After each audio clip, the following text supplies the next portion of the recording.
तो hey guys, YouTube की तरफ से एक दिक्कत यहाँ पर चल रही है। दिक्कत वो ये चल रही है कि यूट्यूब के जो यूट्यूब स्टूडियो है उसमें आपकी वीडियोस है, उसमें आपका जो मोनेटाइजेशन का साइन है यानी कि आइकन है वो यहाँ पर शो नहीं हो रहा है। काफ़ी सारे लोगों ने मुझे यहाँ पर डीएम किया और वो पूछ रहे हैं कि कोई दिक्कत तो नहीं है, क्या पता उनका चैनल डिमोनेटाइज हो गया है या फिर कोई और दिक्कत यहाँ पर हो चुकी है।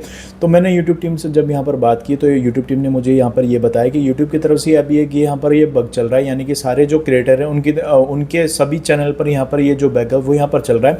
इसमें हो यह रहा है कि आपके जो वीडियोस मोनेटाइज है, पुरानी वीडियो भी या फिर नई वीडियो आप यहाँ पर जो अपलोड कर रहे हैं उसमें जो डॉलर का साइन है वो यहाँ पर गायब हो चुका है, यानी कि जो मोनेटाइजेशन का जो डॉलर था वो यहाँ पर गायब हो चुका है। अब इसमें आप सभी यहाँ पर दिक्कत है, ये सोच रहे होंगे कि क्या पता हमारा चैनल डिमोनेटाइज हो चुका है या फिर हमारे चैनल में कोई और दिक्कत यहाँ पर हो चुकी है। तो आपको घबराने की ज़रूरत नहीं है। ये यूट्यूब की तरफ से एक नया अपडेट है, यानी कि कुछ ही दिनों में नया अपडेट आपके सामने यहाँ पर आ जाएगा, या फिर ये बग भी हो सकता है। जैसे कि मैंने आप सभी को बताया, यूट्यूब टीम से मैंने यहाँ पर बात की तो ये अभी यहाँ पर बग चल रहा है, थोड़ा सा टाइम लगेगा इसको यहाँ पर सही करने में। तो आपको टेंशन लेने की बिल्कुल यहाँ पर ज़रूरत नहीं है। जैसा आपका चैनल यहाँ पर चल रहा है वैसे आपका चैनल यहाँ पर चलेगा।